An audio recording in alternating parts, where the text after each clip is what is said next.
Lancé en 2002, le tri sélectif concerne aujourd'hui 20 000 foyers sur le Grand Alès. Chaque année, 3 900 tonnes de déchets sont ainsi collectés par l'intermédiaire des sacs jaunes ou par les points d'apport volontaires, ce qui représente 12% du tonnage total des déchets collectés. Mais au fait, où vont les sacs jaunes et que deviennent les déchets que nous avons triés? Nous nous sommes rendus au centre de tri de Tamaris, étape cruciale avant le recyclage des matières récupérées. Donc on a des sacs, bien sûr c'est intriable comme ça. Il faut une machine pour ouvrir et aérer la matière, parce que tout est trié à la main, donc il faut vraiment que ce soit accessible. 3 tapis d'alimentation, avec une vitesse qui augmente entre chaque tapis pour permettre d'étaler la matière. Donc là on est sur le dernier tapis qui a d'alimentation d'extraction matière et on arrive sur le tapis de tri. Chacun travaille en binôme, face à face, au-dessus d'une alvéole. Et chacun enlève une ou deux qualités.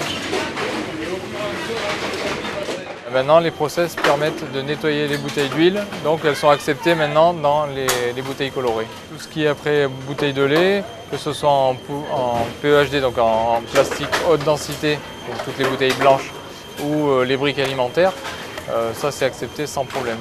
Tout le produit entrant a été trié et il n'a plus qu'à être emballé. Si les premiers chiffres de 2007 montrent une hausse significative du volume collecté par le tri sélectif, nous sommes encore loin des objectifs. Une campagne de sensibilisation va donc démarrer prochainement pour convaincre les sceptiques et encourager les pratiques éco-citoyennes.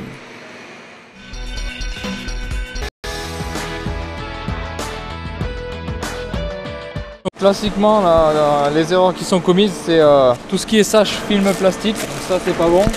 Poubelle ordinaire ou sac jaune? Cette question banale de la vie quotidienne devient cruciale sur le Grand Alès. La qualité du tri sélectif mis en place en 2001 se dégrade en effet au fil des mois. Et les erreurs de tri coûtent de plus en plus cher à la collectivité. Une tonne de refus représente environ 510 €. Sur des déchets mal triés, nous n'avons aucune subvention et donc on les paye complètement et pour leur tri et pour leur évacuation. Un vrai gâchis, surtout lorsque l'on sait qu'une tonne de déchets correctement triés coûte 150 € la tonne, soit 3 fois moins cher.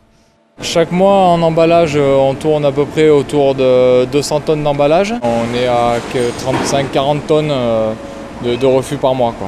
Le contenu des sacs et conteneurs jaunes du Grand Alès est déversé sur la chaîne de tri de Cévennes Déchets. Un par un, les déchets sont triés à la main par 12 agents. Or, près de 15% de ces déchets sont finalement refusés car ils ont été mis par erreur dans le sac jaune. Ce qui ne doit pas être dans le centre de tri d'emballage collecte sélective, c'est le verre. Donc ça, ce qui est dommage, c'est qu'ici, il est perdu. On a après une autre erreur, c'est les barquettes. Tout ce qui est barquettes polystyrène, barquettes polypropylène, un peu de matière organique, donc les déchets alimentaires, c'est quelque chose auquel il faut faire attention. Pour aider les habitants à mieux trier, le Grand Alès a édité un guide spécifique disponible dans toutes les mairies de la communauté d'agglomération. Des ambassadeurs du tri ont également pour mission de répondre à toutes les questions concernant le tri sélectif.